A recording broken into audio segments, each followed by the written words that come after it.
आज के कार्यक्रम की अध्यक्षता कर रहे अध्यक्ष जी और मुझसे पहले अभी बहुत ही ओजस्वी ढंग से अपने विचार मोहित जी ने रखा और सारी बातें बताई कि किस तरह से किसानों का शोषण हो रहा है। भाई चेतन त्यागी जी हमारे जिला अध्यक्ष जो आम आदमी पार्टी के हैं, हमारे प्रदेश की उपाध्यक्ष छवि यादव जी, मीनाक्षी जी हमारे प्रदेश की पदाधिकारी हैं, तमाम हमारे साथी, उनका भी मैं आज के इस कार्यक्रम में स्वागत करता हूं। और आप सबसे अनुरोध है कि किसानों की लड़ाई, खास तौर से ये मुआवजे को लेकर जो लड़ाई चल रही है, इसमें 28 तारीख का प्रदर्शन हो, 30 तारीख का प्रदर्शन हो, 20 तारीख का प्रदर्शन हो, जब जब जो भी लड़ाई आप लोग लड़ेंगे, आम आदमी पार्टी का एक एक कार्यकर्ता आपके साथ खड़ा। अब सवाल यह है कि आपसे ये सरकारें क्या लेती हैं और बदले में क्या देती हैं, ये आपको सोचना पड़ेगा। इस देश में कोई नेशनल हाईवे बने, कहते साहब राष्ट्रीय मार्ग बन रहा है, सबसे पहले किसान की जमीन चाहिए। कोई फैक्ट्री का निर्माण हो, किसान की जमीन चाहिए। किसी कॉलेज का निर्माण हो, किसान की जमीन चाहिए। अस्पताल का निर्माण हो, किसान की जमीन चाहिए। देश में भुखमरी आए, किसान से अनाज चाहिए। देश में कोई बड़ा संकट आए तो अन्नदाता अपना पेट काट के आपका पेट भरता है, लेकिन बदले में जब किसान को उसके जमीन का दाम देने की बात आती है तो मिलकर दलाली खाने का काम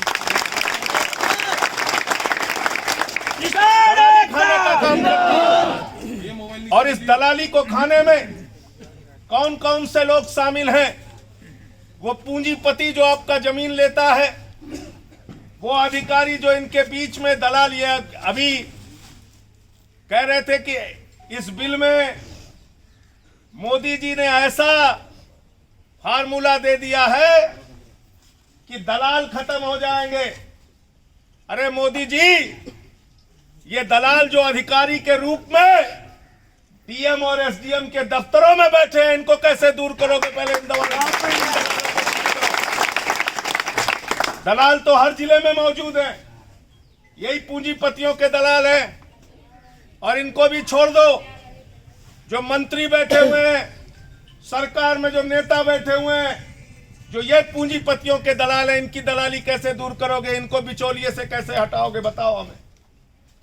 तो इसलिए ये जो काम आपके साथ किया गया है, जितना भी मोहित जी ने बताया, 2007 का समझौता, समान मुआवजा देने का समझौता, मुआवजा बढ़ेगा तो बढ़ा हुआ मुआवजा दिया जाएगा, इसका समझौता, और कोई मुंह जबानी समझौता नहीं, लिखित समझौता होने के बावजूद अगर आप इनको मुआवजा नहीं दे रहे हैं तो किसानों के साथ विश्वासघात कर रहे हैं, उनके पीठ में छुरा मारने का काम कर रहे हैं।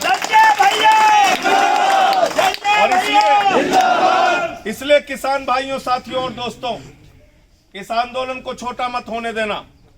इस आंदोलन की गति को हर दिन बढ़ाने का काम कीजिए। हम लोग आपके साथ खड़े हैं। देश के प्रधानमंत्री को भी मैं इस मामले में पत्र लिखूंगा, देश के प्रदेश के मुख्यमंत्री को भी लिखूंगा और देश के कृषि मंत्री को भी लिखूंगा। आपके डीएम से भी पूछूंगा कि अगर तुमने लिखकर दिया है तो मुआवजा क्यों नहीं दिया जा रहा है। लेकिन इसके साथ साथ याद कर लेना, ये इतने बेशर्म है। आजकल एक कहावत है कि ना, कि बच्चे भी अगर नहीं रोते तो माँ दूध नहीं पिलाती। इसलिए आपको जोर जोर से आवाज लगाने के लिए तैयार रहना पड़ेगा।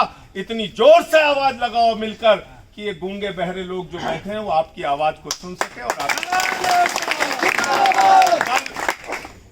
पूरे देश के किसानों ने जगह जगह आंदोलन किया, और अगर यहां मीडिया के लोग खड़े होंगे तो मेरी बात बुरा मत मानना।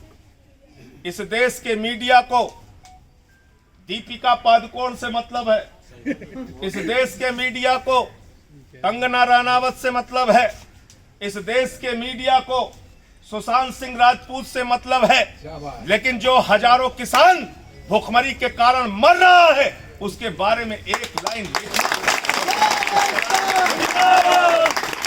शर्म आती है तुम्हें?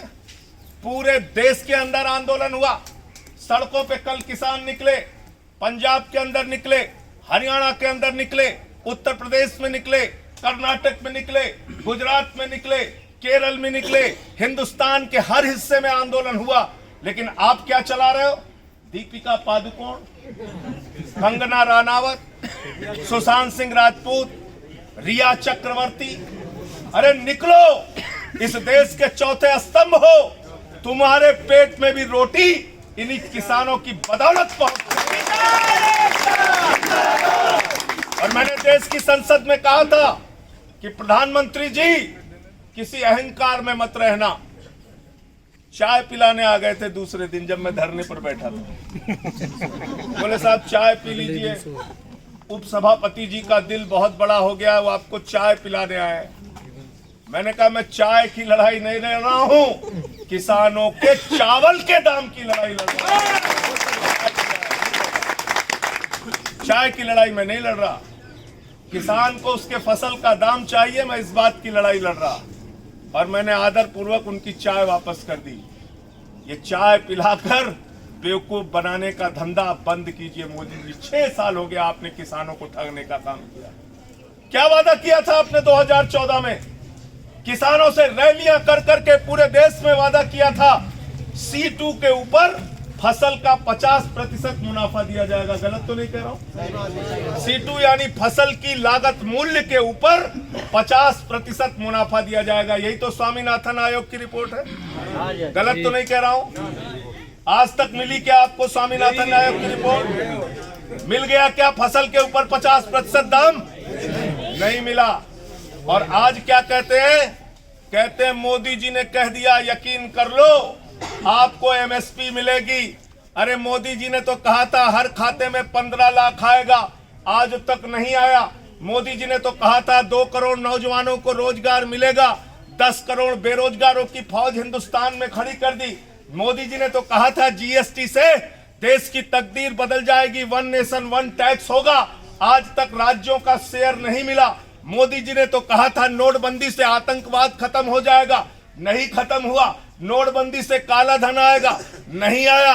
नोटबंदी के अलावा भी वादा किया था कि लाखों करोड़ रुपया काला धन हम विदेशों से लाएंगे और हर आदमी के खाते में कितना जमा कर देंगे? सबको याद है, कोई भूला नहीं। कुछ मिला क्या? तो अब अगर मोदी जी कह रहे हैं कि MSP देंगे तो MSP मिलेगी क्या? जोर से बोलिए। नहीं मिलेगी। झूठ बोलने का काम कर रहे हैं। कह रहे हैं MSP देंगे, न्यूनतम समर्थन मूल्य देंगे। मैंने तीनों बिल रात में आंख फोड़ फोड़ के पढ़ा, भैया कहाँ लिखा है MSP, कहाँ लिखा है? तीनों बिल में कहीं नहीं मिला MSP, कहीं नहीं लिखा न्यूनतम समर्थन मूल्य। तो अगर आपको कोई पूंजीपति न्यूनतम समर्थन मूल्य नहीं देगा, MSP नहीं देगा, आप न्यायालय में जाओगे, आप क्या कहोगे? जज साहब मोदी जी ने बहुत अच्छा भाषण दिया था, हमको MSP दीजिए। जज साहब कहेंगे बिल में नहीं लिखा, इसको लो और भागो यहां से। तो समझ में आ गई। और दूसरी बात क्या लिखा है बिल में? उन्होंने लिखा है असीमित भंडारण की छूट होगी।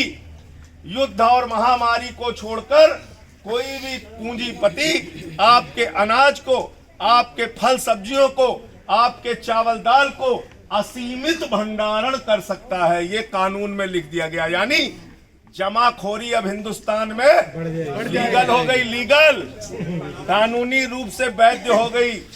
जमाखोरी इस देश के अंदर कानूनी रूप से वैध हो गई। अब कोई भी असीमित भंडारण कर सकता है।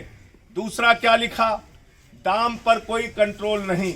अगर कम दाम दे देंगे तो आप लड़ नहीं सकते, ज्यादा दाम में देंगे तो भी आप नहीं लड़ सकते।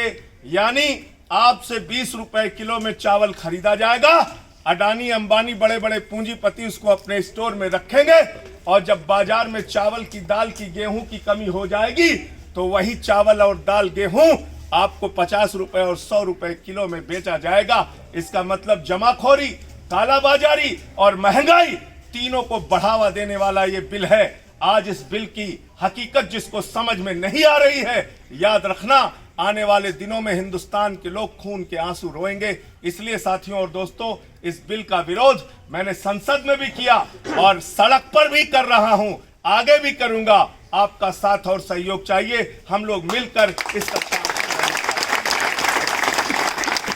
और एक बात और हाथ जोड़कर कहूंगा, चौधरी साहब कहते थे देश की तरक्की का रास्ता खेतों और खलिहानों से होके जाता था, और हिंदुस्तान में बड़े नेता हुए। देश के पूर्व प्रधानमंत्री स्वर्गीय चौधरी चरण सिंह जी और देश के पूर्व उप प्रधानमंत्री देश के चौधरी स्वर्गीय चौधरी देवीलाल जी, ये दोनों किसानों के बड़े नेता हुए, बड़े नेता हुए। जिंदगी भर किसानों की लड़ाई लड़ी, किसानों की चिंता की।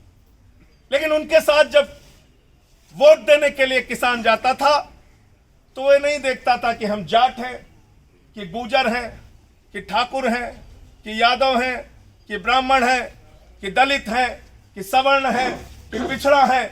लेकिन दुर्भाग्य से इस भारतीय जनता पार्टी की सरकार ने हिंदू और मुसलमान में किसानों को बांट दिया, जातियों में किसानों को बांट दिया। किसान भाइयों, आपकी एक जाति है, किसान जाति, और उसके नाम पर